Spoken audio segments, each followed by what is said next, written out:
Hey friends, got a treat for you today. I was recently invited to be on the ShowDoughJo podcast, love that name, with Showtime Doctor, A Magic Joe, and Dotato.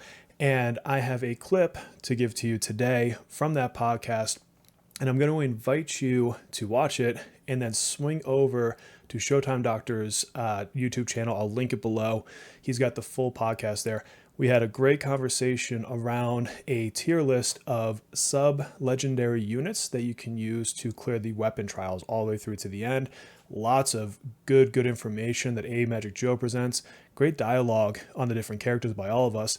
And we had some fun in there talking about some other topics about the game, different tips, different tricks, and a little bit of an interview of myself. So if that's your thing, if you're interested, again, take a look at this clip and then swing yourself over there and take a look at the full podcast. And before you go, a little like and a subscribe would be greatly appreciated. Have fun.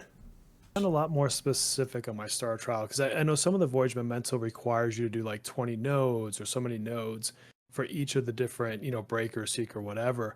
And so I've gotten very deliberate, I guess, on what I picked there.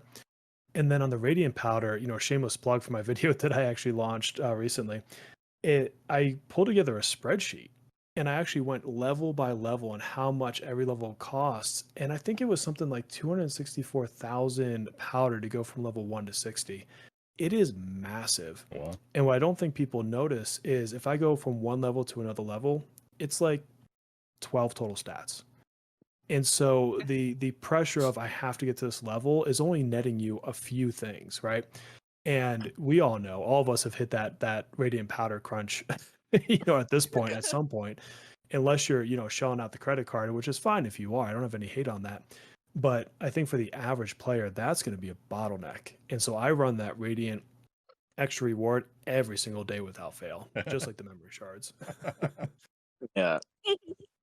Oh, Radiant Powder. I've bought some of the Radiant Powder packs and I still don't have enough. It's like, this is ridiculous. Wow. It is literally why I bought the Cornucopia Battle Pass, whatever the heck you want to call that second path. It wasn't for the Luxite. It wasn't. I haven't even opened the Cornucopia weapon. It's literally for the stupid powder. We need the spice. We need the spice. Yeah. Give me the powder. God. Give me the dust. Jeez. Yeah, that is definitely the current bottleneck for most gamers right now. If you've been playing for a couple weeks, and yeah, I think engraving will be the next one. yeah, probably. Yes. Yeah. I thought I had enough, and then I was just doing call and I was just re-rolling the engraving because I was getting pretty bad stats. Yeah, but I couldn't do anyone else's. Well, it eats your coin too. Yeah, I didn't. I didn't really read how much because I just assumed it's not going to be that big. By the time I re-rolled, it's like I ran out of coins. How did I do that? My advice on the engraving after playing with it for a couple days now is forget about the higher rarity. Use your bronze or whatever the lower level engraving is just to get your, what is it called, resonance, the extra skill, power, whatever it is. I would focus on that first, get that spread across your key units that you care about, and then try to upgrade and get the better rolls on the better rarities.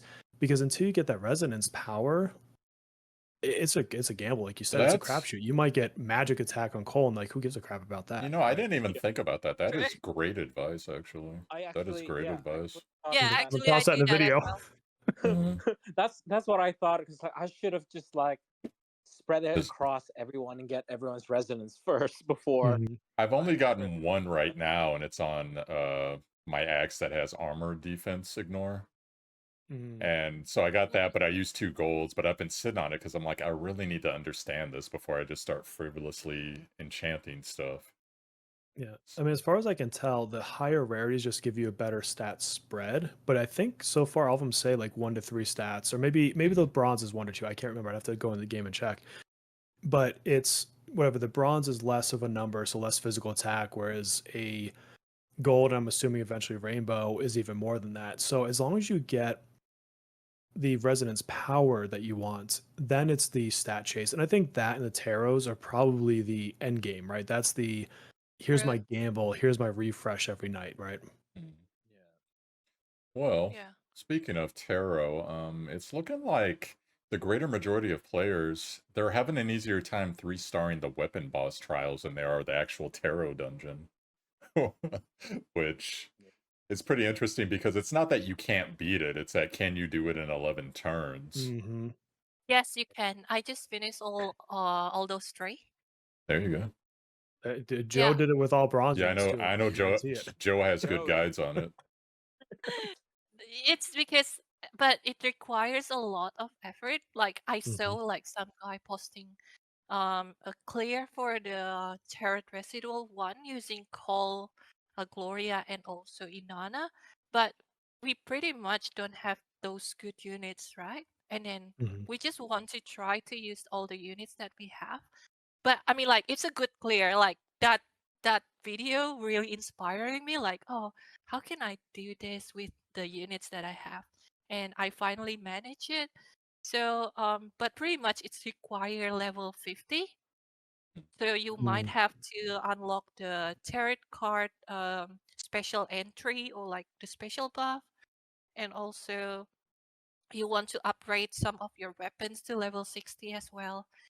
But yeah, and also the engraving, like the engraving, is it? It's really big. It's really big. Yeah, my tips for the True.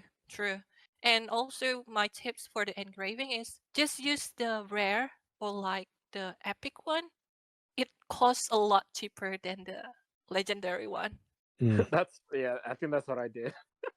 Yeah, like 5. Those just burning legendary all day long. He's like, whatever. Yeah. You made me think of something though, Joe, when you were talking there, and it's that whole chase game, right? You see the new stage unlock, and then you feel bad if you can't clear it, but it doesn't matter because the game is scaled across the power that you have at the moment. And if you have a slow incremental gain over time, to me that's fun. If I blew through every stage tomorrow, I'd be like, okay, yay, cool. I'm using my octopus cans to sweep. Like, what am I doing with my time? And so, I try to remind people not to feel bad if you haven't done the top tier weapon, that you haven't done 10-5 tower or whatever. That's all right. Are you having fun with the content you're playing and enjoying the characters you're building? If you are, you're having a successful game. It's a good night, right? True. That's a good reminder, actually. Yeah. I feel very comforted after that because I haven't finished any of the 65 weapons. You're getting the old dad bear coming out of hibernation right now. I feel the hug. Feeling the love. You just been doing your videos all week. That's all you've been doing. Exactly. Yeah, well, yeah, because it's just like every time I try to attempt the level 65 weapon, it's like they would just one-shot me. Okay. I just beat them all like 3 days ago, but it was rough, man, and I was doing it by like the skin of my teeth. Just